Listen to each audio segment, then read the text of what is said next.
You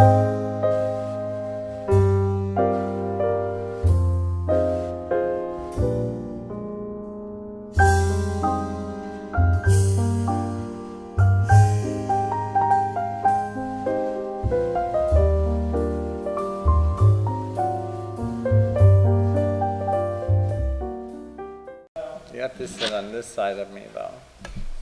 And you have to do that in a hurry, because we're going to start on time. Or you can sit right there.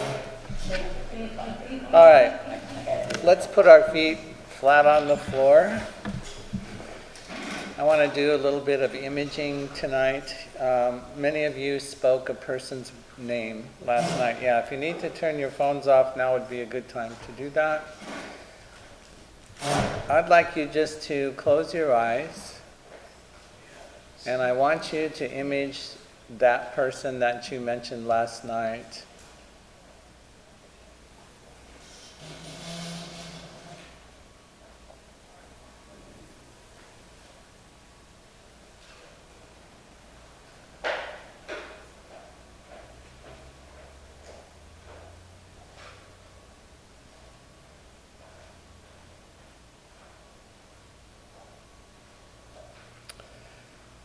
I want you to be able to identify one or more of the gifts they brought to you in your life around your spiritual journey.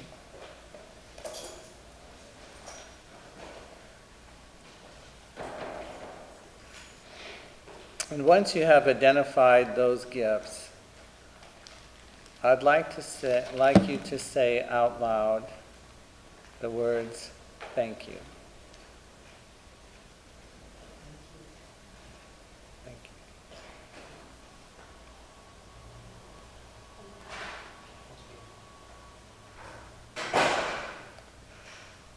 And now I'd like you, at your own pace, everybody all together, to identify those gifts in a word, and just speak those.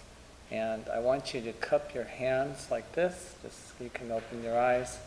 This is the body language, the prayer form, where we both receive and offer. So now we are going to offer these gifts that people have given us back to the world. That way we become a vessel, a channel through which God's grace can be embodied in the world once again. So just go ahead and name those gifts, grace, mercy, and love, and just lift your hands up and part them and just release those gifts into the world.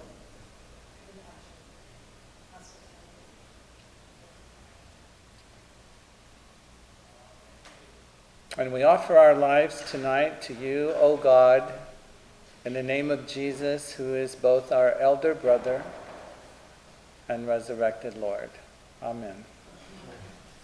Hi, Bishop Peter. Hello. Student tonight. Great. Good to have you.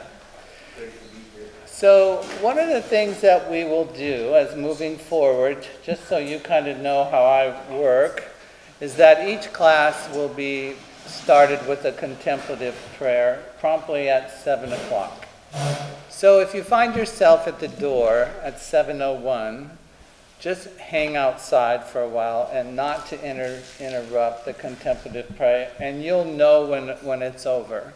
Because every night after this, when the contemplative prayer ends, we will do a jig around the table. Okay. Well, Bishop Peter, do you know everybody here? I don't want to assume that you do, but yeah. Okay, great. This is good. Yeah. I got dry erase. This would be my temptation to stand up. Jim, can you hear me okay? I guess you can't. Can you hear me okay? Oh, yeah. Okay. All right. Let's begin from last night. Do you have any questions about last evening's presentation? Things that might have been triggered in the middle of the night, on your way home, when you were eating breakfast this morning? Something come to your mind that you want to ask about? Is fair game. Since there are no questions, we should move ahead then with our first quiz.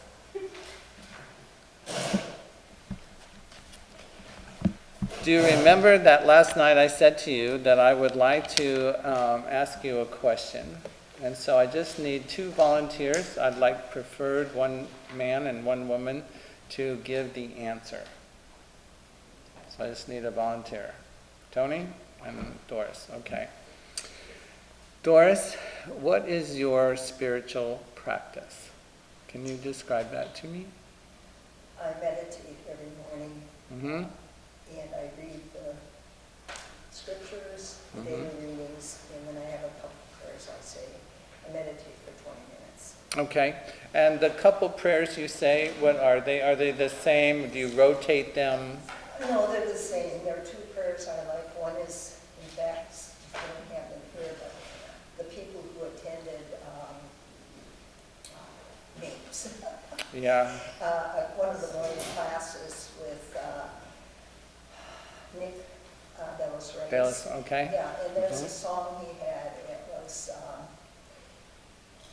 Everyday God, and I think it's Bernadette Farrell. I think it I is have the too, words yeah. to that, and Mhm. so that's one prayer I say, and then there's an Irish one that is from an Irish poem, I Arise Today. Oh, St. Patrick's breastplate, something like that. Okay. Thank you. I'm going to be asking you about your spiritual practice, just so we can hear what different people do and get different ideas. Okay? Tony? Usually start the morning off with prayer, Uh-huh. and then read scripture.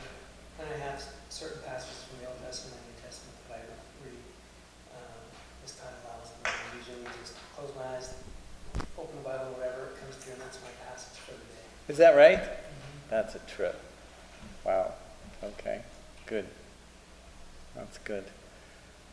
Tell me your name, I'm please. Sharon, Sharon. yes, Nice to Diane's sister. Okay. I'm Scott. It's nice to meet you. Nice to meet you. Yeah. Welcome. All right. Thanks for sharing your practices. I really appreciate that. Let's continue. I'm down at the bottom dot on my page number 2, and it's entitled up on the screen, As the Church Grew, Increased Needs to Enlarge the Jesus Traditions. So I tend to do New Testament studies where I like people to think like detectives. We're trying to uncover some things here, right? And it takes an inquisitive mind and an open heart not to be threatened by the findings we do find at this time, but to hold them and try to understand them the best we can. I hope you all know that there is a certain amount of ambiguity that the best scholarship presents about New Testament documents, history, archaeology. There's a certain bit of ambiguity around that. We don't know precisely exactly 100%, right? I am the person that comes closest to that in the whole world, though, so I just think you're in good hands, and that's another one of my jokes. So, okay. I want you to think about when we were talking last night, Bishop Peter, about why was the New Testament written at all? Who can give me some tidbits very quickly around what we discussed? So that the generation that witnessed was dying out. Right? So the 12 were dying out and other leaders were passing away, which was a problem because that passing away was connected to the delay of the second coming, right? And they saw themselves very much as an end time or an eschatological community. I don't think we understand today in the 21st century how big of a problem the delay of the second coming was. I think that was more of a problem than we realize today.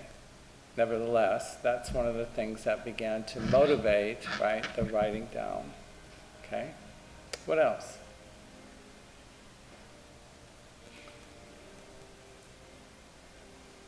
They needed to have something that would story and have it available because the church was moving out. The Jews lost their Yeah. Jerusalem, and they moved out to other places, to diaspora, and so then that basically brought the church out and exposed to others and Gentiles. Yeah, good answer. Good, thank you. Very important. Those years of fighting between 66 and 70 AD killed at least hundreds of thousands, if not a million. So it was pretty awful and culminated in the destruction of most of the city and most of the temple, and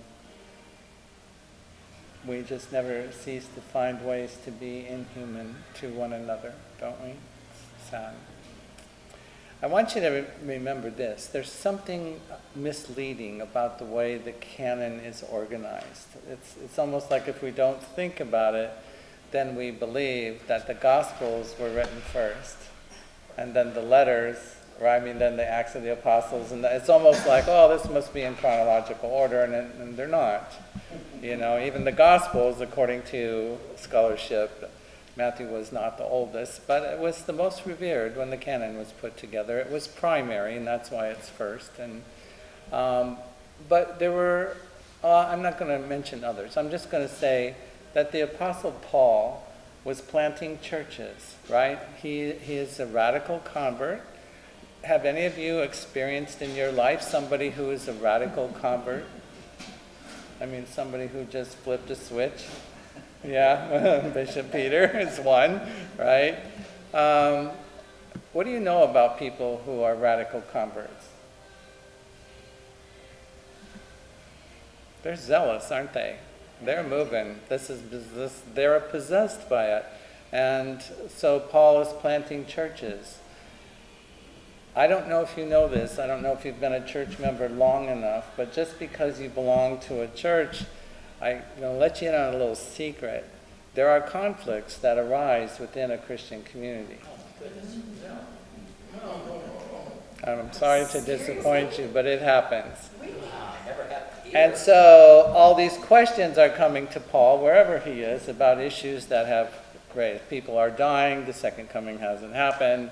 The Corinthians are going crazy over the Eucharist and turning it into a party, and you know how it is. You have kids, most of you, probably, right? So, yeah. So there are practical questions that have to be answered. So I am now creating in my mind, with the help of several New Testament professors that I've had, to reconstruct sort of this process of why the New Testament was written and how Christianity moved out into the Mediterranean world. So that's kind of where we're headed. So the first thing that I have down is that new converts were coming into the church, and they required some instruction, some very basic beliefs. So there are scriptures there that will show this to you. The story of the Great Commandment, one of the places this is found is in Mark 12.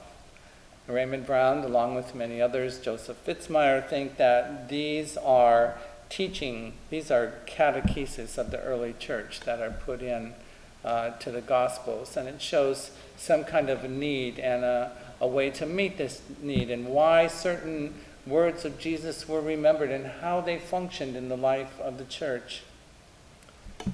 The Protestant Bibles have something that Catholic Bibles don't have in the Gospels. Do you know what that is? This is kind of important and tricky to talk about at the same time. Protestant Bibles have this edition called the Red Letter Edition. I don't know if you've ever seen those. Peter and I grew up, and they are, right? Those are the words of Jesus. And Happen to have one with me right here. there you go. Praise the Lord. So, there you go. So, why don't Catholic Bibles have that?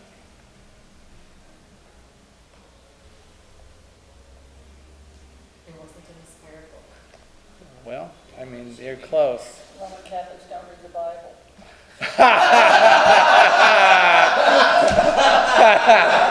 So why waste money on red ink if you don't have to? Why waste money on red ink? There you go. That is really good, Diane. Thank you for that. So, I grew up in a fundamentalist evangelical church and believed that those words were the very words of Jesus, right? And then, of course, later I learned at an evangelical college and a very ecumenical graduate school experience at the Franciscan school, they said to me, we don't have red letter edition because we don't hold that view, that these are I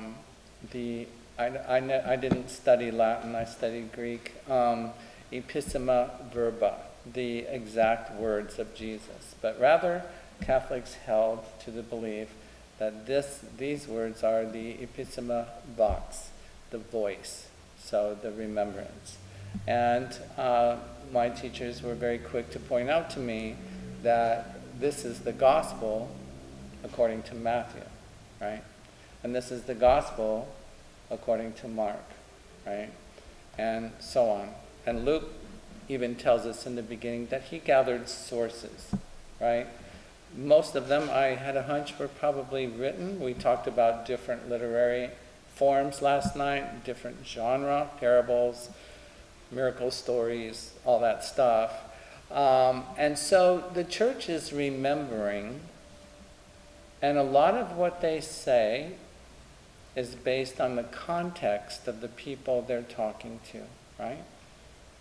So if you wrote me a letter when I was back in Colorado, Doris, and said, I'm having this issue around my spiritual practice, my meditation's getting harder and harder for me to hold, please respond, and I would. And Tony sent me a letter and said, I'm just so happy to put my thumb in the Bible and open up the page and read a verse, and it's just working out, and I have this whole synchronicity going on. Please respond. I don't respond out of the same tradition the same way because, why? Two different audiences. One gospel, 4 evangelists, right? One gospel, 4 different contexts. You don't raise your kids all the same way. Well, of course you do. Which one's your favorite? Oh! We'll ask him to say I love you. Oh, you're so good. So let's turn to Mark 12:28 just for a little inspection. Did you bring your Bible? I have it, I- and not the one that I can easily move around, because I took it out at work, but didn't read it, so it's still sitting on my desk. Oh, look at you. Okay, tell me, one question. You said it's the voice of Jesus, and that makes me think of like writing, where people say, author has a certain Yeah. voice. So are you saying that they are trying to, the words of how they feel Jesus would have said? Or Sometimes, just say- yeah, sometimes. I think holding to the tradition of Jesus, sometimes like Jewish people did, it's not literally in the same order. You have to remember when these were written, how long the oral tradition has been alive, and as good as they are with that, we will see, Tanya, as we get deeper into the Gospels this week, we're going to see some parallel passages lined right up next to each other with Mark in the center, Matthew on the left, and Luke on the right. And you're going to see, well, here's an example. In the Gospel of Mark, that's probably written to a community in Rome that is suffering. Martyrdom is a real thing. Jesus says to the 12, take up your cross and follow me, right? In the Gospel according to Mark, that is a one-time event. The streets of Rome at certain times and certain festivals, depending on how bad the persecution was, Christians were part of being put on crosses, and after having been soaked in pig fat for a whole 24 hours, lined the streets with other criminals, and when the sun set, they were lit on fire to light the way to the parties. It was an awful time. And so taking up the cross was a real possibility for people in the Markan community. 15 to 20 years later, in a different part of the world, Luke is gathering sources, and he has pretty much the same setting with Jesus addressing the 12, and he adds one little word to that saying that changes the entire meaning. The church, as far as Luke is concerned, in his date and time, they're not being persecuted. In fact, when you read through the Lucan stories about who's responsible for killing Jesus, right?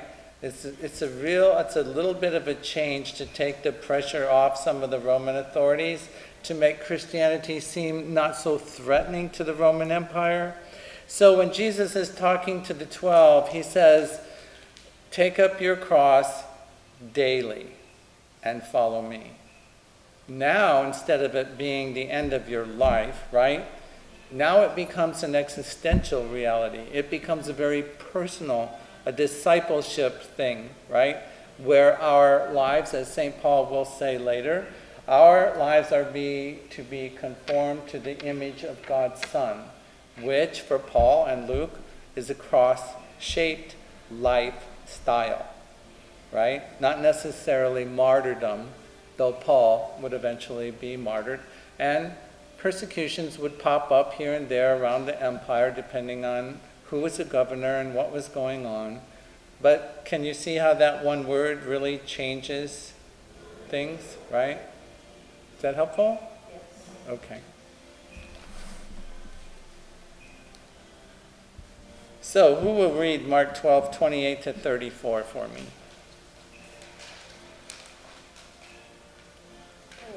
Thank you. One of the teachers of the law came and heard them debating. Noticing that Jesus had given them a good answer, he asked him, of all the commandments, which is the most important? Well, I have a red letter one. I didn't, didn't think about it. Bingo! The most important one, answered Jesus, is this. Hear, O Israel, the Lord our God, the Lord is one. Love the Lord your God with all your heart, and with all your soul, and with all your mind, and with all your strength. The second is this, love your neighbor as yourself. There is no commandment greater than these. Well, said the teacher. The man replied, you are right in saying that God is one, and there is no other but him. To love him with all your heart, with all your understanding, and with all your strength, and to love your neighbor as yourself is more important than all burnt offerings and sacrifices. When Jesus saw that he had answered wisely, he said to him, you are not far from the kingdom of God. And from then no one dared ask him any more questions. The great commandment. You all know what that is, don't you? I mean, not that I would expect you to memorize chapter and verse, but if I were to ask you what is the greatest commandment, some of you have already told me in this class, right? Yeah. To love God, our neighbor, as ourselves, with our whole heart, mind, and strength. This is part of the core of early Christian catechesis. And we see patterns for liturgical worship in Mark 6 and Matthew 6 and Mark 14. By the way, the M designates Matthew and the MK is Mark. Okay? And so the pattern there is the Lord's Prayer. Remember when the disciples came to Jesus and they said, teach us how to pray.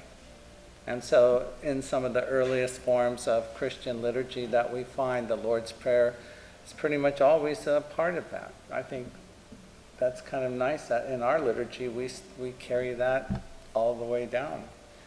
I like to think that the Lord's Prayer is one of the places where we come the closest to the very words of Jesus. That's kind of how I feel about it. There are ethical concerns that are coming up in the church, and some of them are new. And again, they have to go to the Jesus tradition to answer these questions, which is a healthy move to make. Some of them I have listed here, but not all of them. There is some discouragement about the message, right? So in Mark 4, you had that whole thing with Jesus. We also have the temptation stories. People in Mark's community are discouraged because of the persecution and the suffering that's going on. I'm not going to go into the details of just how vicious and cruel the Roman people were.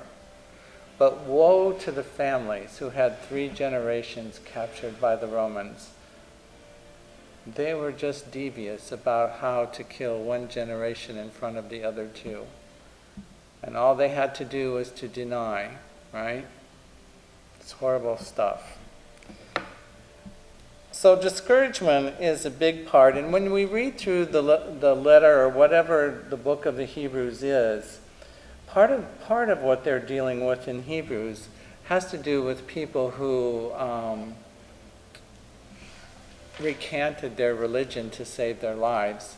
And now that the persecution is over, they want to come back.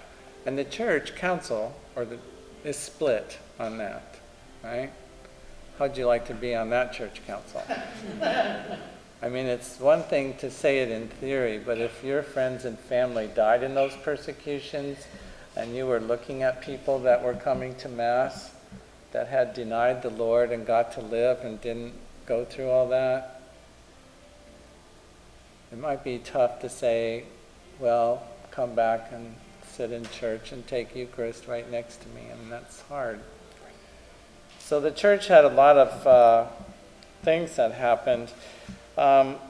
Mark, Matthew, and Luke all deal with the issue of divorce. This is going to feed into your question, Tanya. So let's take a look at those scriptures.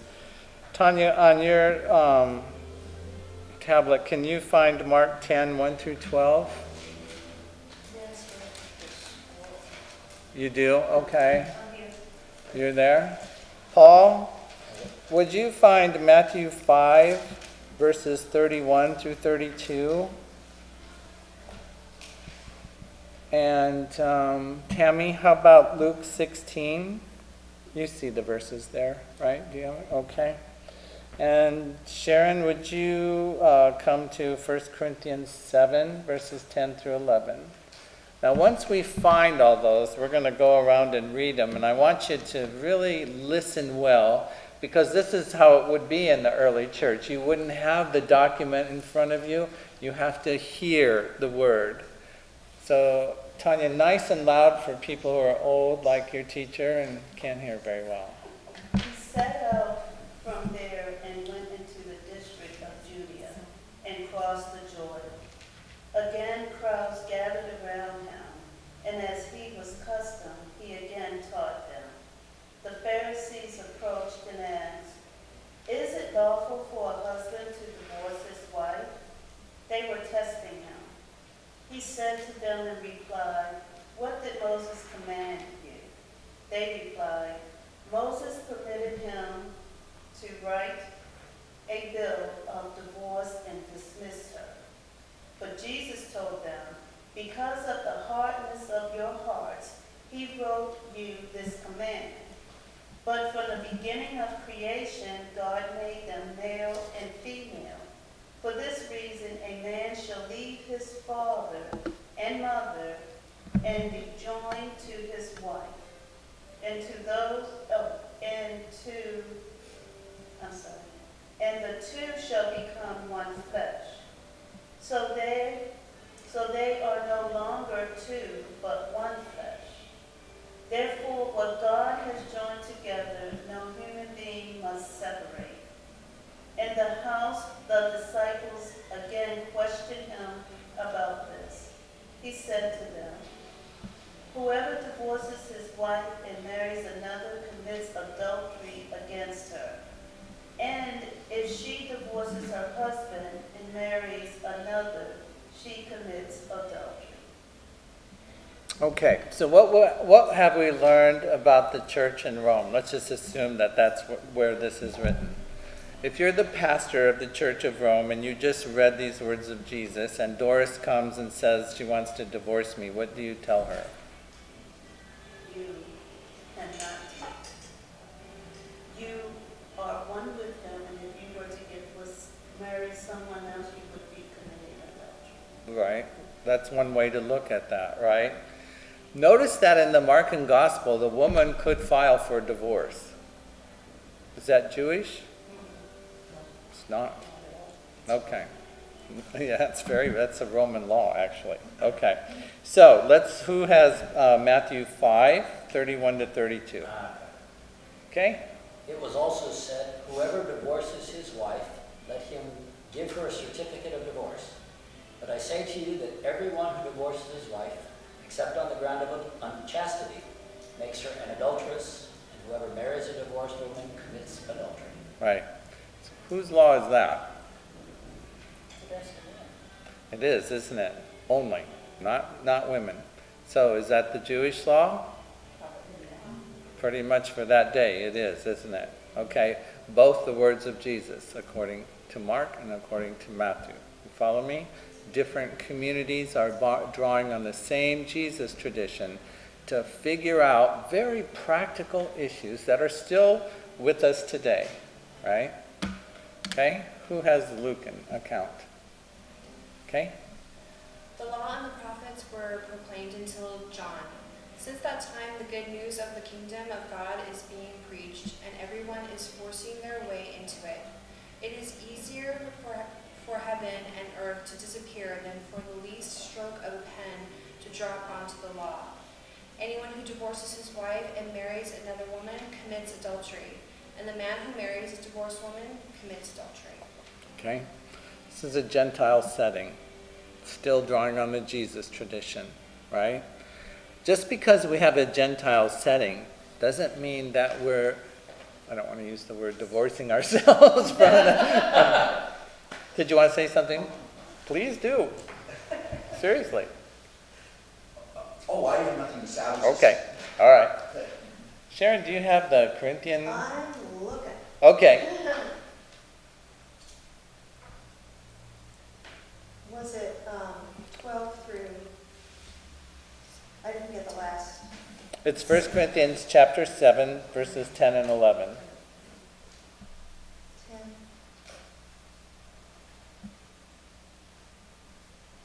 Okay. To the married, however, I give the instructions, not I, but the Lord. A wife should not separate from her husband, and if she does separate, she must either remain single or become reconciled to her husband, and a husband should not divorce his wife. Thank you. Right? Is there leniency in that? Do you hear any leniency? If you do this, you should remain single, right?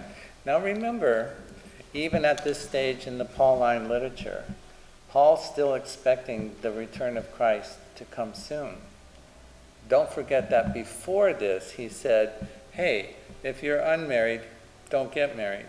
If you are married, stay married, right? Why? Because the second coming is going to be soon, so let's just stay where we are and be diligent and do our work. Okay? Let's don't consume ourselves with worldly affairs like finding a wife right before the Lord returns.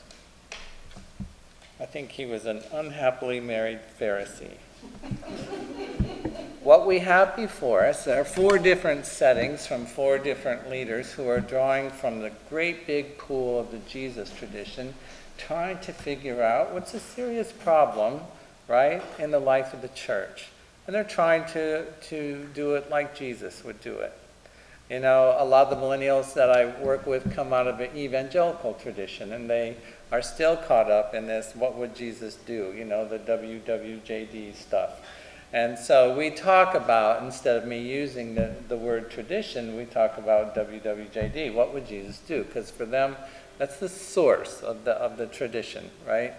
And so it's always interesting when we come to different places like this and their eyes begin to open, right? It's just like, wow. So there's really a lot going on here in the scriptures. And there's a lot of life-giving things that are going on here because, as I said to you yesterday, you're a charismatic person. You have the life of the Spirit within you. And so here we are in the 21st century. We're not trying to figure out divorce and remarriage. Unless your church needs money, then starting an annulment program might be the way to go. But yeah. And making it retroactive might even be more lucrative. But you didn't laugh. You didn't think that was funny. Okay, so she's just wondering how much money she'd have to pay. So, but today we deal with and have, I think, for a lot of people I work with now, partnership between gay and lesbian people in the millennial generation is just a non-issue. I think many of them are even ignorant that the church had to go through some kind of struggle to make it the way it is. They're just very accepting and open. There are other issues, ethical issues, that we're struggling with today too, right? That are tricky to navigate. Let's just name a couple of them. What's Race. Race? Okay, but I get a head start. So racial issues. Transgender issues. We dealt with that in the 60s, don't you remember?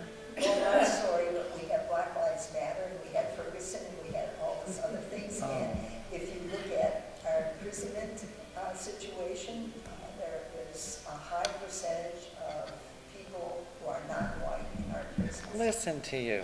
I'm sorry. And so now you're trying to tell me that has something to do with the gospel. Oh, yes. Oh, yeah. And you understand today there are many churches that don't. Right? My brother, who lives in Florida, said to me that if you go to a church that talks about social ministry, you should leave that church. Because they're just liberal Democrats trying to get you to help alcoholics and drug addicts. That's what he said. He doesn't make any connection to Black Lives Matter or poor people living on the riverbed or, that's just, the gospel is about saving souls for many churches in the United States today, right? They don't get caught up in all this. And yet people like us, we can't help it, right? The gospel calls us to get our hands dirty. Yeah. What's another issue? Thank you for that, by the way. Somebody you said, transgendered, right. Famine in third world countries. Famine in third world countries. But the environment. Oh, the environment. There's nothing wrong with the environment. I mean, our president just fired half the scientists on the EPA. Did you read about that? Look at all the money he saved. Yeah, he's defunding it. Doesn't matter. Burn coal. Yeah. Jesus is coming soon. Why do we need to protect the world? Yeah. I mean, it's all going to go up in fire Right. soon anyway, right? So where do we find in the gospel tradition a concern for ecology?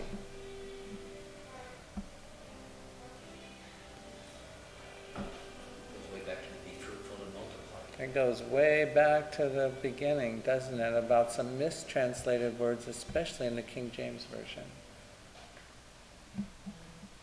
where God said, you will have dominion. That's how the King James translated it. And we think of that as over and above almost, I know we're not in the ecumenical Catholic communion, but almost naturally when we hear the words, you have dominion over something, don't you just kind of lapse into this hierarchical image, right? And so what happens over time, because we are the greatest consumeristic nation in the history of the world, we began to look at the rest of the environment as if it is here for us, right? And we objectify it. And anybody who's a woman in this room should understand what the word objectify means, right? And when you objectify something, you don't love it. And if you don't love it, you waste it and abuse it. And you don't realize your true relationship to the surroundings, right? It's not here for our use.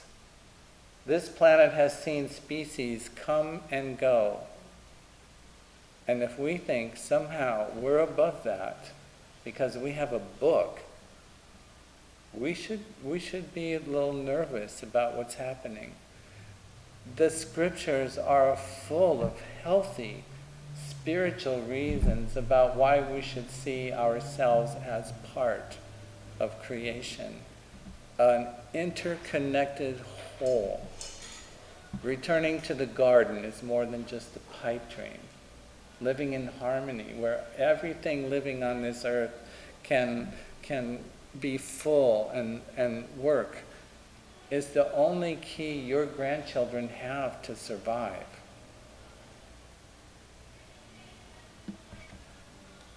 Okay, that's all the sermon for tonight. Yes? So you said the King James Version got the translation wrong. I think the word is misleading to us today.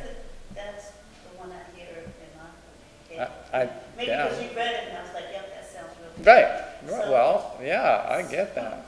So what is the translation in the NIV? You have to ask Tammy. She has one. She just bought it at Barnes & Noble because she liked the cover. I like it too. Buy wine that way, Jazzy. You buy wine. I'll get back to that. Is that okay? There's a church discipline thing. You're probably familiar with this one. Somebody want to look up Matthew 18, verses 15 to 20? I think once you hear it, you're going to say, oh yeah, I recognize that. This goes back to there are problems within the church community. I know it's hard to believe that the church may have started out like that, but it happens. Matthew 18, what? 15 to 20. Is it on the screen? No?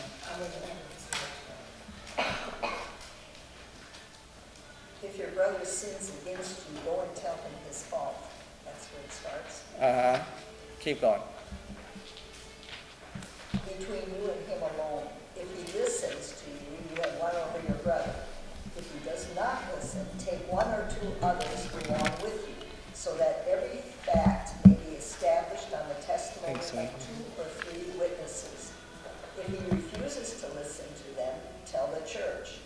If he refuses to listen even to the church, then treat him as you would a Gentile or a tax collector. Amen, I say to you, whatever you bind on earth shall be bound in heaven, and whatever you loose on earth shall be loosed in heaven. Again, amen, I say to you, if 2 of you agree on earth about anything for which they are to pray, it shall be granted to them by my heavenly Father. For where 2 or 3 are gathered together in my name, there am I in the midst of them. Great. That's a good passage to show the living tradition of Jesus operating in the midst of community. What's the backdrop to this story? What's the need? What has to be addressed here? People in the community not getting along. Something, right? So here comes the words of Jesus. This is how you deal with this. I can remember a time when Peter and I used this principle to deal with the parishioner, right? And I can remember some other times in the life of the ECC that we followed this pretty much literally, you know. The intent is to go to somebody individually. It protects their pride, right? Their formation still intact. But like I said to you last night, doing the spiritual journey alone, it's a dangerous thing. You need a confidant, somebody who holds you in check, somebody who will call you out on your stuff. Because there is an area in all our lives that if you don't have somebody to do that, you'll get away with everything. There's a reason that I know that. I can speak on that from authority. Let's move to the stages in the development of the Jesus tradition. I'd like to get through this. This was given to me by Neil Flanagan, who was a Franciscan priest at the Franciscan school, and I've never forgotten this. And I want to present it to you to see if you can picture this in your life. The interval of time between the church's beginnings and the composition of the Gospels may have been, and this is a very conservative estimate, of 35 years, and probably much, much longer. During that time, major shifts were taking place within the fledgling church. During those 35 years after Jesus died, lots of changes are just really starting. The glaciers are moving. So we talked about a little bit last night that stage one had to do with Palestinian Jews, people who spoke Aramaic mostly.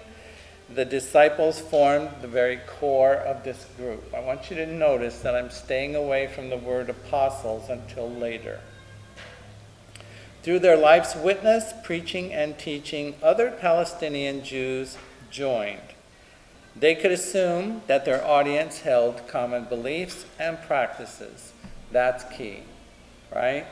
If I'm going to go down to the coffee shop at Starbucks on the end of the corner and sit down at a table and put up my little cardboard sign that says spiritual conversations, people come and sit down. Usually I do this at a bar down in Denver. People buy pitchers of beer and pizza or whatever they're eating, and we have conversations. And the one thing that I can still assume, though not nearly as much as it used to be, is that people understand a basic pattern of Christianity, even if it's just church life, right? And we have common ground. We have common vocabulary, most of it, common symbols, right? Common festival days and holidays. We can talk. People can say to me, do you know what I don't like about church is this? I can relate to that. Some of those things I don't like about church, right? But then we go underneath that because there's commonality there. We're in that stage, the disciples were, that when they preached, people understood their language. They used terms that came from the Old Covenant, what Christians call the Old Covenant, right? And they have a way to engage each other. And you see that, right? You see it in the Acts of the Apostles, and you see it in Paul's writings. You see a lot of it in the Petrine writings as well. There are some pretty big reasons why Christianity spread outside of Jerusalem and Palestine. Can you think of what those were? So I put them down. Jewish Christians traveled outside the area on business trips. It's true. There are archaeological evidence that before the year 200, there are Christian artifacts in the United Kingdom. Isn't that cool? Because Jewish Christians used to hire Phoenician sailors. They would sail up to the UK. They would trade for tin and bring it back. Well, some of those people decided, hey, you know what? I could set up a 7-Eleven here. I'm going to stay here. And they had their religion, and they would talk to their... You didn't know how old 7-Elevens were, did you? Yeah, it's pretty old. Thank you for laughing. And so... Jewish Christians were persecuted by Jews, and we talked about that last night. It bothers me to keep repeating that because we all know that over history, Christians persecuted Jews, and, well, people of religious, they persecute each other. It's a sad thing. There was an urgency associated with the impending end of the world. And where did it spread to initially? Well, think about this. Judea, Samaria, Damascus. We have stories in the scriptures about Damascus, Antioch of Syria. The population of Jews in the diaspora, according to Philo, is about 1 million in Alexandria, Egypt. 1 million in the provinces of Asia and Syria, 100,000 in Italy, making pizza, and 2 million in Brooklyn.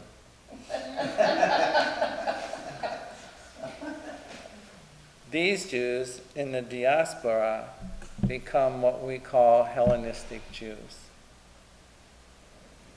What does Hellenistic mean? Greek-speaking Jews. Now the language has changed, right? And there's a generation of these Jewish people and Jewish Christians that are growing up outside the norm. So if you read the Lamentations, those of you who are in the Old Testament class, you really get a sense deeply how important the land, right, the promised land is for Jewish people. They're not there anymore. They're outside of that. They're going to school with kids who don't know anything about Judaism, don't know anything about Christianity. All they know are about, well, what do they know about? You know some of this. What gods and goddesses do they know about? Roman gods, the Greek gods. Roman and Greek gods, right? And if they went to school in the suburbs or someplace on the periphery in the country, if there were schools out there, it's probably in somebody's home, they ran into people that they called pagos. We get the word pagan from that. And we contrive all sorts of meanings around the word pagan, when really in New Testament times it simply meant people who lived in the country who are connected to the earth, right? And many of their divinities are earthbound, so to speak. So natural, religion. So boy, now Christianity has moved out into a world that all of a sudden is very different. And so stage 2, go ahead. Can we go back to Jewish Christians traveled outside the area? Mm-hmm. I would think that the first place they would land, even if they were on a business trip, would be, since they were still Jewish, and they believed that Jesus was the Messiah, Mm-hmm. that they head to the synagogues in towns outside of the area. Wayne Meeks is the only person, I'm really, when I get into the first urban Christians, and he talks about how business had priority over religion because the people who fled lost their money and their income. And so they had to go to where their work was, and it's what made the diaspora for both Jews and Jewish Christians vulnerable. Because, well, if you want to start a business in a neighborhood where nobody knows you, right? You want to blend in. You don't want to, you don't, And they lost everything. yeah, And the Romans were still dominant. very much so, yeah. And so you have to be sort of incognito, and you have to be kind of lay low, and at the same time, I need to build some kind of rapport with you, so you'll come to my 7-Eleven. Right? And Okay. this would be particularly true after the destruction of the temple. Oh yeah, most particularly. Can you imagine if you are a Jewish Christian if you got out of Jerusalem, which many of them did, and you ended up in a port city, for example, where there is a synagogue and other Jews have fled there, and they know you, yeah, that's not going to go well at that stage of history. There's no love lost between Jewish Christians and Jewish people at that time. So yeah, what you find usually, what Meeks talks about is a double move.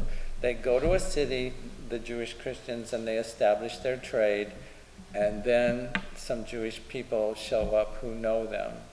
And almost overnight, those Jewish Christians leave. Isn't that interesting?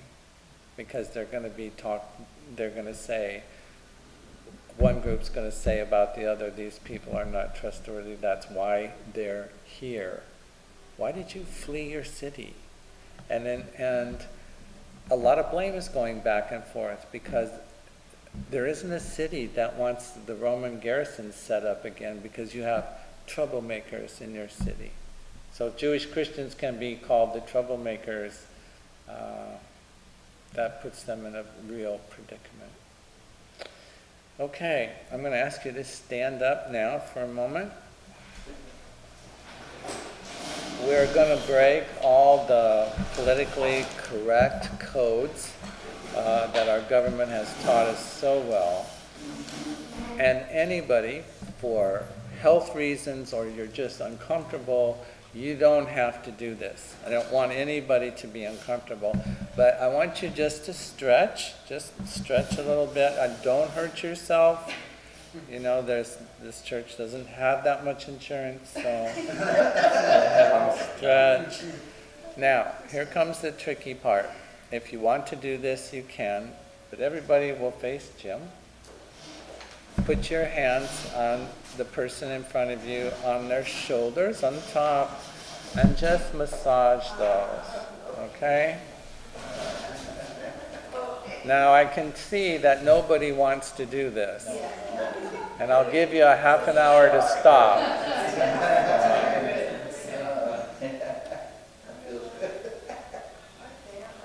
Now, as we prayed with different body forms, I want you not to talk. I want you to put your focus on your hands, on your hands. If you can, just focus on your hands.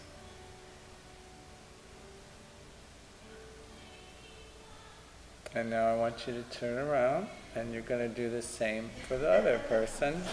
Except this time, I want you to focus on your shoulders. Try to really focus on that.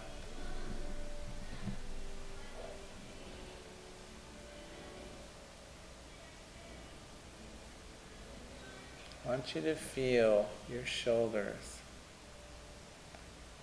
Okay, you must stop now. Now I want you to turn and face me, and I want this to just go up there, okay? Now, I want you to push energy out of your palms, push it up. Just push it up.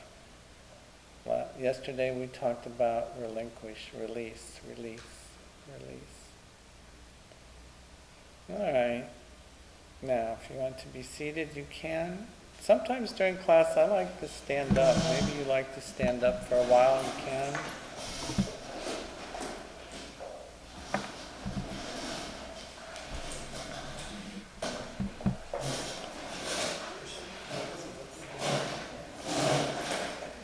It's not a significant thing when it says stage 2 Hellenistic Judaism. That is a very important now transition that's going on. And there are several things here that make that. 1, 2, 3, I think the fourth one down. Christian Jewish preachers could still assume that their hearers understood and practiced Jewish customs, traditions, and beliefs. My question is, who are stricter in their faith? Jews in Palestine or Jews of the diaspora? Now obviously this doesn't fit every family. This is a generalization, but I'm trying to get you to think. I would think the diaspora. You would think... They were trying to hang on to their Jewish customs. The people that were still back there, they were still living in the milieu. Right. I would think the people that stayed, Mm-hmm. because they are not influenced by outside Outside things. world. They're staying in their little tradition. Mm-hmm. Their little silo, if they can. Mm-hmm. I would agree with Wendy. You would? Okay. That's always dangerous for us. The newly converted, the diaspora people. I'm going to make this statement about racism just so you know where I'm coming from. That I am a racist. Just like you. Right? We're all racist of some degree. When you go to the Museum of Tolerance, they have a door, 2 doors. Have you been there? So you know, one says if you're not a racist, enter this door, and the other one says if you are, enter this door. And then the one that says if you're not a racist, enter this door, you can't get it open. It's telling. And that's how that whole trip, if you've never been there, you should go. It's a wake-up call. In the Afro-American tradition, I can't remember what year this was first released. It was a series called Roots, or if you're from Pennsylvania, Roots. Okay? But it's powerful for me about this young boy, Kunta Kinte, and how they passed the tradition on, and how important it was to hold on to the telling of the names of the ancestors, the stories that shaped tribal influence. And I want you to realize that that's what diaspora Jews were like. They had to fight tooth and nail to hold on to these traditions, just like Jewish Christians did, because they were in a foreign land. And the influence upon their children was enormous, right? I would say to you that the relevance for this stage of Christianity is overpowering for where we are in our country today. We have lost a generation in church life, by and large. If you have high school kids in an ECC community, you're rare. The Presbyterian churches in Aurora have one youth director for all of them now. And there's got to be 20 some of them, right? Because they're not here, right? So we have to find out, we have to draw on the Jesus tradition again in new ways, right? Jesus said, look, we've got new wine. You can't keep putting it in old wineskins. They will burst and there'll be nothing left. Listen to that. It's very important. So in Hellenistic Judaism, a lot is going on. They were also familiar with Greco-Roman traditions as well. Can you imagine going to school at Corinth or at Rome? And what are you learning in school? Well, you're learning who the emperors were and you're learning a whole different language, right? And you're learning ways to count. You're learning about science. Well, you're not learning the Torah. You're not learning what Jesus, you're learning everything but your own faith, unless you got to go to school in your own home, right?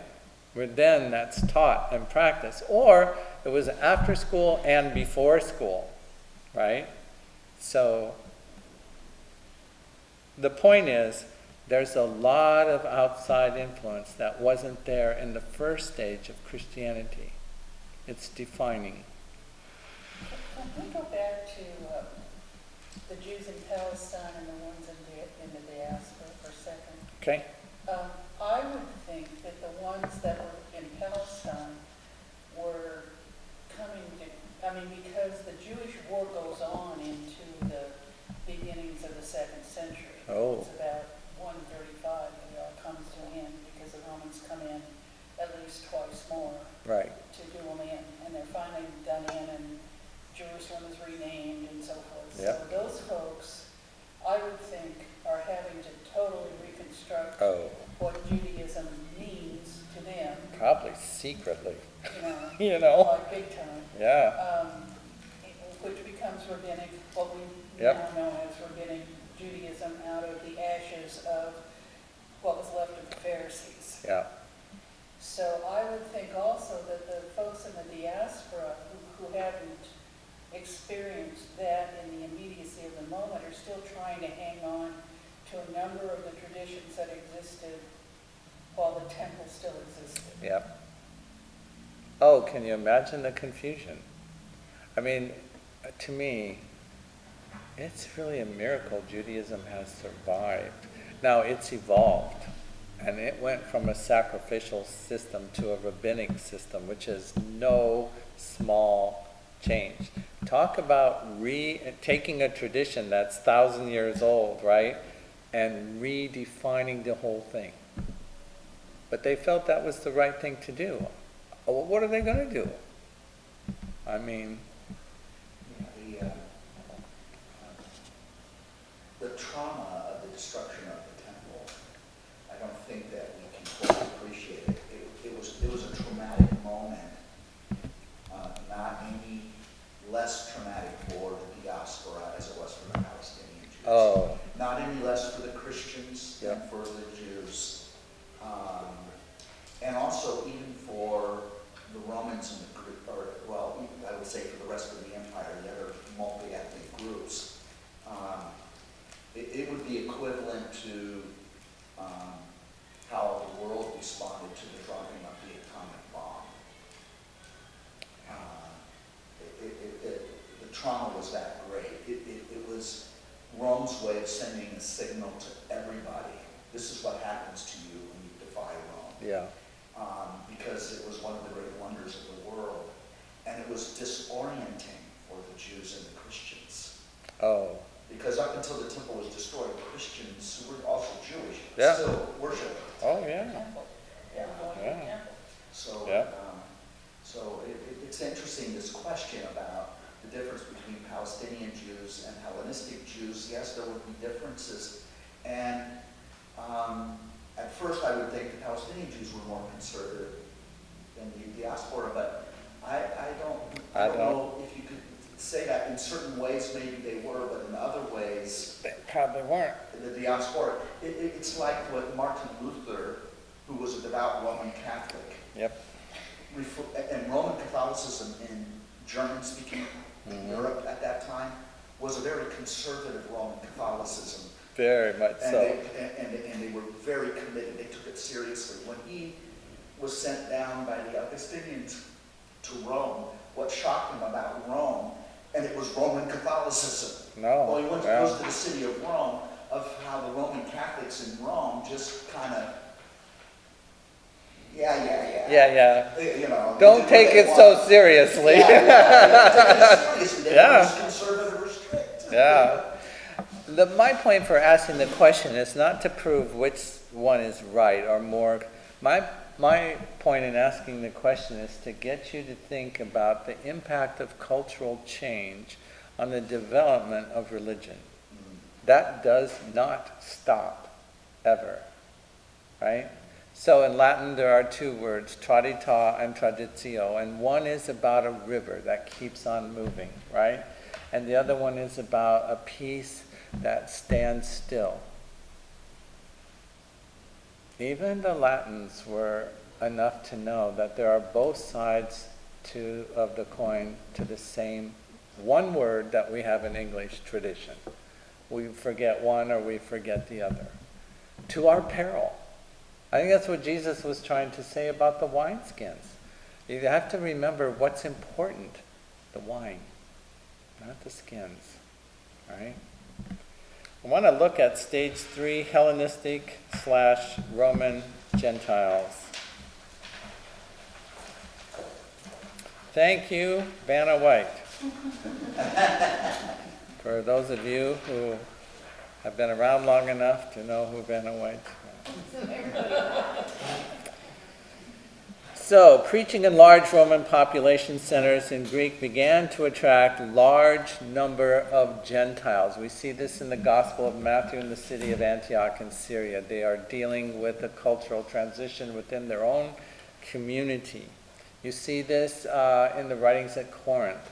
You see it clearly in the region of Galatia that was for 100 or more years very Celtic before the Romans went in and slaughtered most of them and tried to set up a Roman society on top of the Celtic lands, which only worked in form and not in content. And when we go through Galatians, you'll see the Celtic influence in that letter clearly.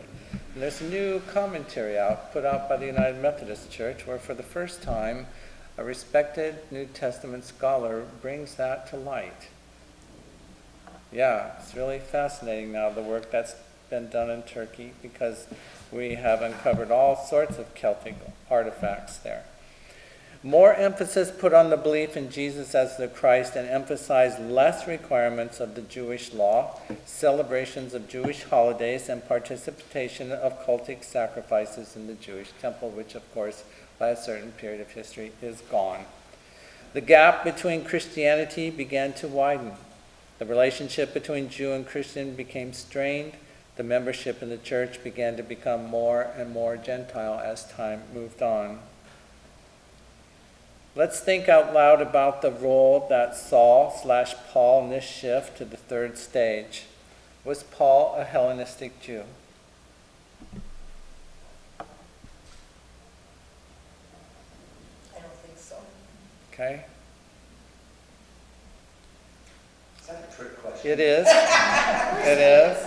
I just put it there because you can put together a list of incredible scholars who fall on either side of that question. The point is there Judaism influence in Paul's life? He's Pharisee, for goodness sakes, yes. Is there Hellenistic influences? I think that as Paul is trying to work out the implications of the gospel in all these Mediterranean cities, he's making compromises as he goes. And I'm not using compromise as a negative word. Remember at the Great Council in Acts 15? So what do they tell him? James and Peter say, look, dude, don't eat meat sacrificed to idols. Remember that? Because you've eaten meat sacrificed to a god or goddess, and that's not cool. And Paul's like, that's fine. However, when he gets to Corinth, the issue comes up again.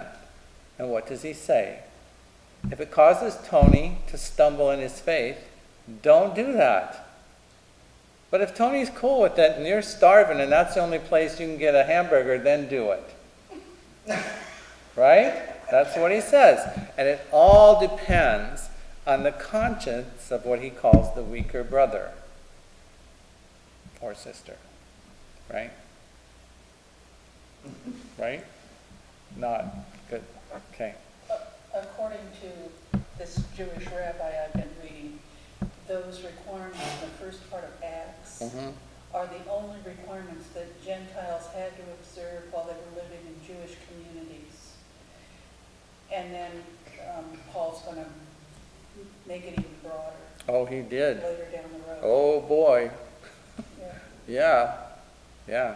So you almost have sort of a split personality in Christianity, which is sort of what's promoted in the Acts of the Apostles, right?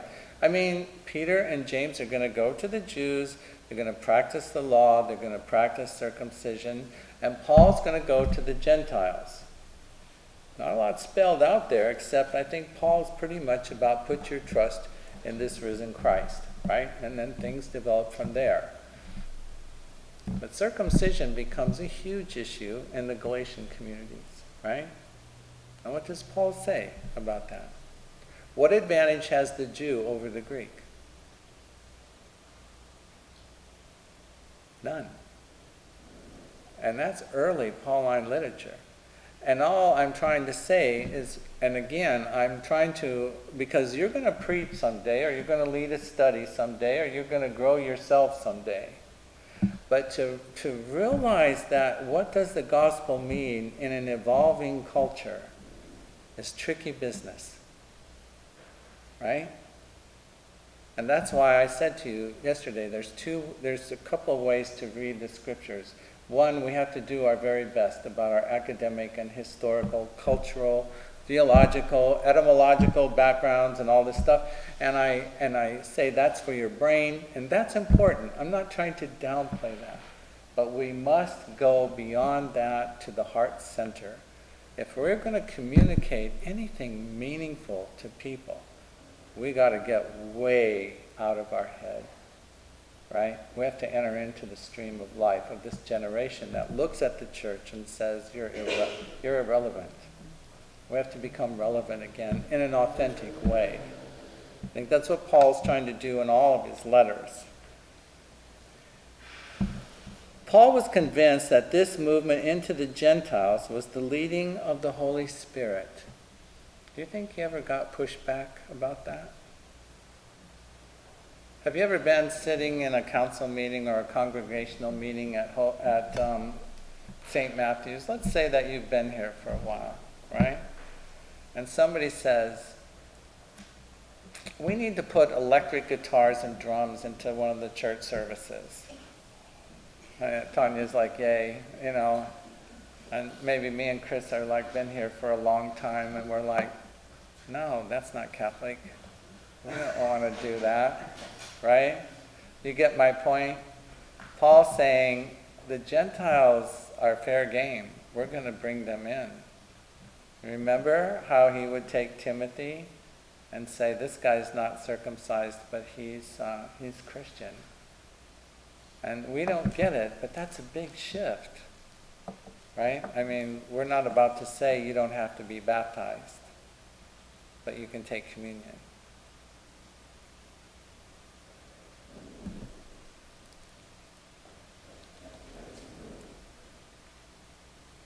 fall of Jerusalem is mentioned in there. A small group of Jewish Christians fled and settled in Pella, but were insignificant in terms of influence.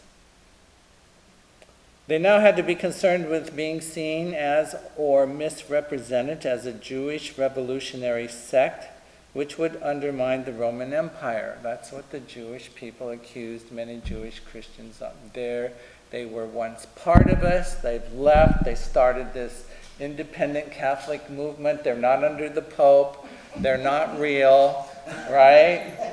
And they're a threat to society. They have married priests, they have women priests, they have gay priests, they have married gay priests, they have, it just goes, I heard this for 20 years. I'm like, get over yourself. So, the summary statement, the shifts included one language, culture, and people to another. And so please put this in perspective. Paul preached somewhere roughly between 40 and 55 AD, maybe a little later, maybe a little earlier. He was instrumental to moving the church from the second stage into the third stage, and for that, I will grant him that he is a towering figure in the New Testament. The depth and the breadth of what he brought to Christianity in its first enormous transitional stage simply cannot be overstated. He is an incredible figure. And I criticize him all the time, and then in private I'll sit in my study and think, I don't know how he kept his head on straight. I don't know how he kept it together. It had to be so very difficult. And sometimes his letters are simply inspiring. The word joy is used in the Philippians correspondence more times than the entire rest of the New Testament put together. And he's a prisoner facing death. And he talks about rejoice and joy again and again and again. And by the time he's writing that letter, he's not convinced anymore that the Lord's return is imminent. Whether I live or die doesn't matter, right? For me to live is Christ, and to die is gain. Those are his words. Being shackled to a Roman soldier, who I bet changed guards as often as he could.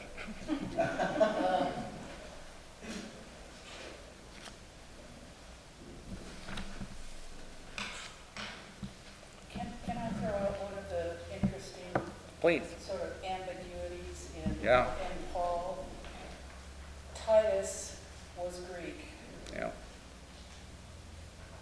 Paul did not think that he needed to undergo circumcision in order to come into the Christian community. But Timothy, who was born Jewish, Yeah.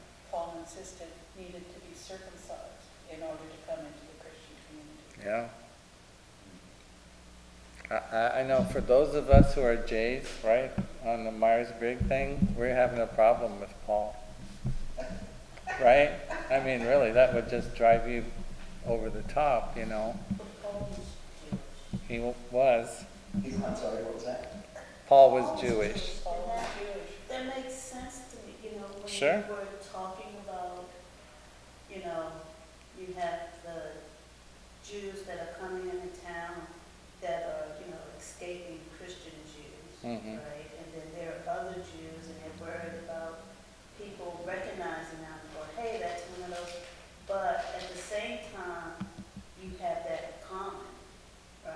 Right. And it's like, if, I might expect something different of you coming into my circle than I may expect of someone who I was born and raised with, and we have a common culture, and it's like, okay, now you're supposed to do this, right? You know. What you're supposed to do. Yeah. So that I can almost see it. Of course, she wasn't raised, how could she do that? But I know your mom, that type of stuff, and I could actually see that. Yeah. So, risky question number one. Is this making sense to you? Or does it just feel like you've just stood in the middle of a river that got turned on too fast? It's a lot, but you're breaking it down in pieces enough to get. I know when I go home, my head's gonna go. Okay. Tammy, how you doing? Okay. Okay.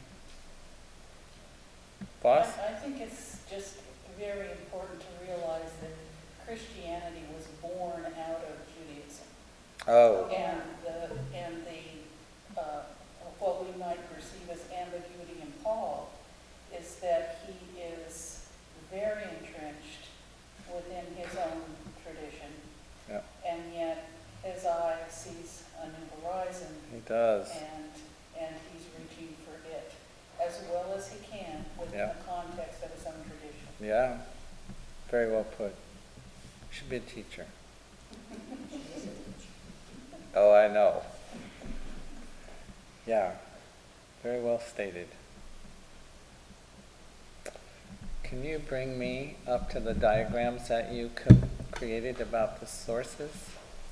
We're not going to plow through this tonight, but I want you to see the visual. It's on your sheet. It's a little diagram that Chris made about the blocks. It has the blocks with Q and Matthew, and I don't know how much how much time. I guess sometimes I have to confess that in my love for academics, this kind of stuff I really love this stuff. And it's not something you're going to use in your homilies, but it's really important. It's a context. It's very important. I love you, Sharon. Thanks for saying that. Was this that the diagram you wrote? Yes. So, I'm a visual person, and I had this wonderful book that had all this laid out. I was going to photocopy it, and Chris took it and said, do you know that's Greek, by the way? That's Greek for So, the two-source hypothesis is one that I think is probably the most common today. I kind of have grown up with the four-source theory, so that there was an oral and some written tradition they call M around Jerusalem between the years 60 and 65. It got translated down into the Matthian community in Antioch, maybe somewhere around 85. And the Antiochian tradition, which many scholars are pretty sure existed, also influenced the Matthew Gospel. And of course, Mark and Q. What's Q? German Well, for source. It is. There used to be a beer sold in America called Grenzquell. It's delicious, and I can't find it anymore. But it means source. And I'll show you a document tomorrow that has, so here's what Q is.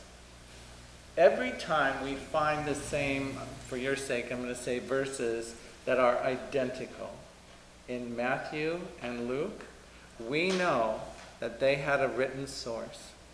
Because unlike English, where you have a subject, a verb, and an object, usually in that order, in Greek, you don't have to do that. Because how you know a word is a subject is how? From the ending. From the ending of the word. Very good. And you didn't even move your lips. And I really like that. It was good. And so if they're the same words in the same order, somebody has a written source. And all the way through Matthew and Luke, there are these things happening. And so the scholars posit that they came from the same source that they simply called source, Quell, for German. Some German stayed up during the bombing raids and found this. Yes. And these same statements are not in Mark. They're not. That's very important. Yeah, most of them are not. The large majority of them are not. They're not anywhere else that we can find. So I think scientifically you say there's a document out there someplace and they drew upon it, and we'll examine some of those sayings, some of the literature. I'm not going to do the Gospel of Thomas tonight. So Quell is a big influence in both Matthew and Luke, and so you can see all the sources. There is another, if I just push the enter key, will it take me to the next? Okay, this is a simpler one that kind of breaks everything down. Mark has 661 verses. Well, you probably already knew that, didn't you? So 65% of Mark is found in Luke. Isn't that fascinating? 2/3 of Mark's gospel is duplicated in Luke's gospel. 80% of it finds its way down into Matthew, which has 1,068 verses. This will all be on a test tomorrow. Q has 235 verses, and 100% of them have found their way into Matthew and Luke, of course. By definition. Matthew has a horn that won't go off. Out of the M material, I want you just to look at that. That's uniquely Matthew. 333 of them comprise the 1,068 are uniquely Matthew. And it's in those 333 verses where you really get an idea of the kind of community that's there, right? Also, when Matthew borrows some stuff from Mark, every once in a while he makes little bitty changes. Not much, just little, but enough to give you pause to say why.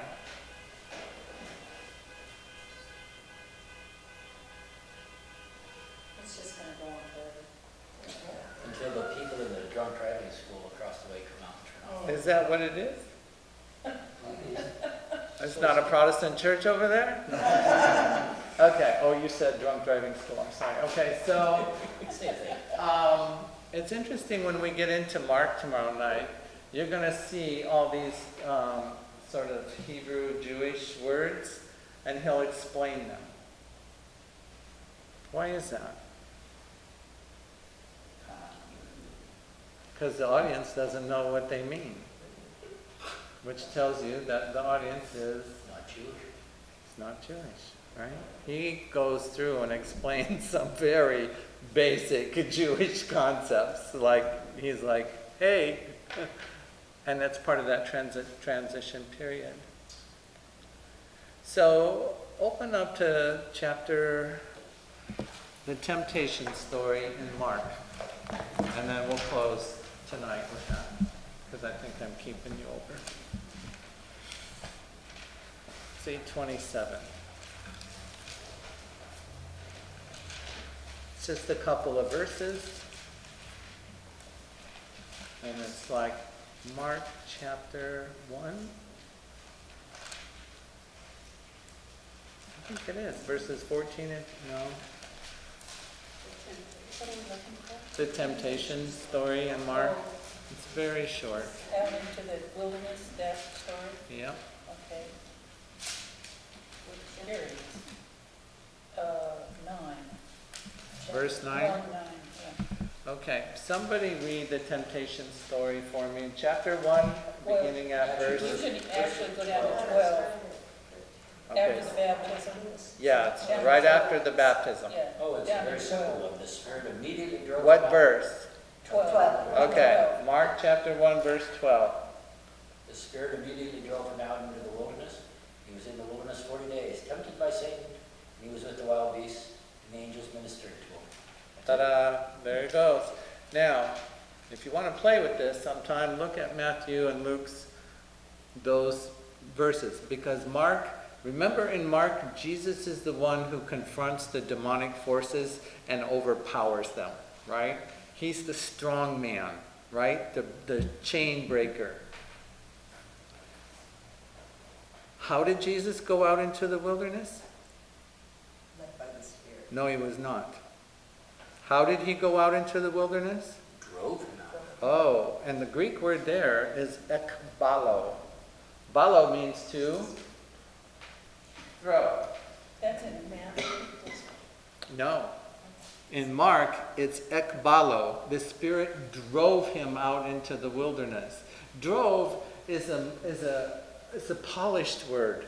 Ekbalo is shown up through Mark's gospel again and again when Jesus confronts the demonic spirits. Except then it's not translated drove out.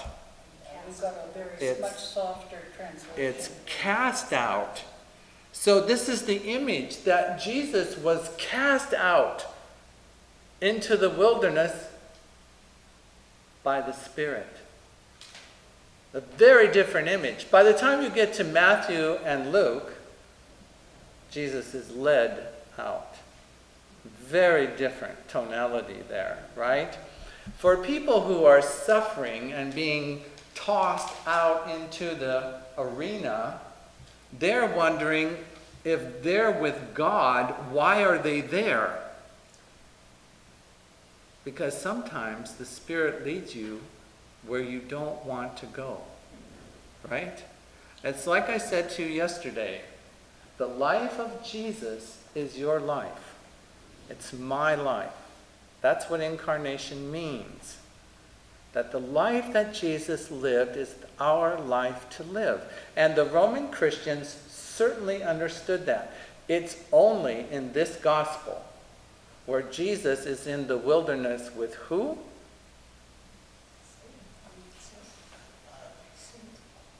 Read the text. Tempted by Satan and the wild beasts. And the wild beasts. It's the only gospel that mentions wild beasts. Why? Because of the arena. Because of the arena. Right? Christians find themselves in the wilderness called the arena, and the gates are ready to come open, and the wild beasts will be those who come out. Do you see how the Jesus tradition is taken and contextualized for the audience? When you begin to ask yourselves questions about what's true and what's real, remember that those questions in us are formed by 20th and 21st century science looking for facts that are true. That's not what first century writers, they don't have that concern. They don't.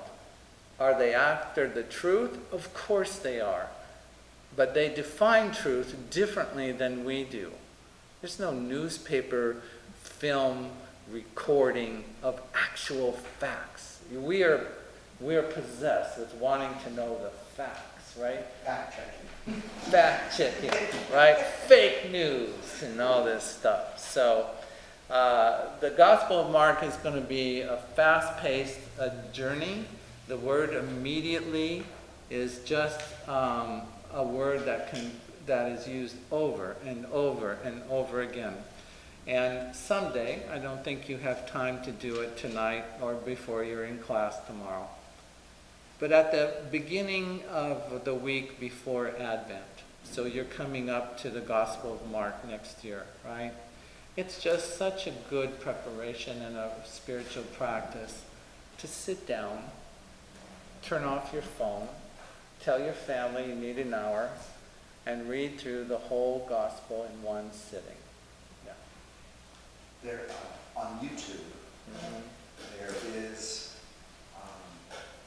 I can send a link to everyone. There's this great British actor who reads the entire Gospel of Mark. His voice is wonderful, and his intonation in St. Paul's Cathedral in London. Oh, And it's spellbinding.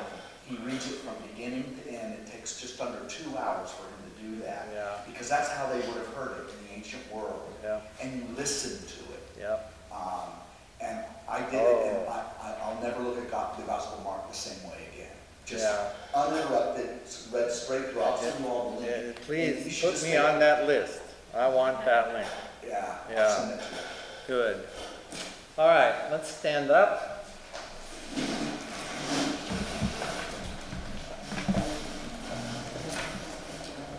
So the last count is that there were 850 people living in the riverbed.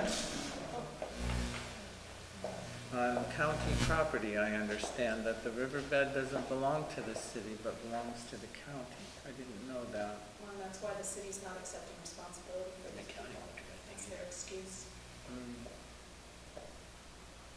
Remember that when Jesus is dragged to his death, that he went to the center, right? The center of the religious authorities. Jerusalem is the center. But he always seemed to me, I mean, he went to Jerusalem, I don't know how many times. It always seemed to me that if you wanted to find him, that's not the first place you'd look. You'd find him on the margins. We'll find him in the riverbed, outside the door, on the corner. We'll find him in the eyes and the hands of each other. The Lord be with you. And also with you. For the ability to live the life of Jesus in our lives is a simple prayer and a profound life change.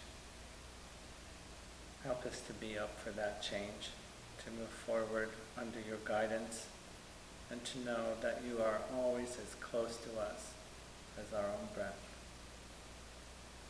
We breathe this prayer in the name of Jesus, who is both our elder brother and risen Lord. Amen. Amen. Thank you, everyone.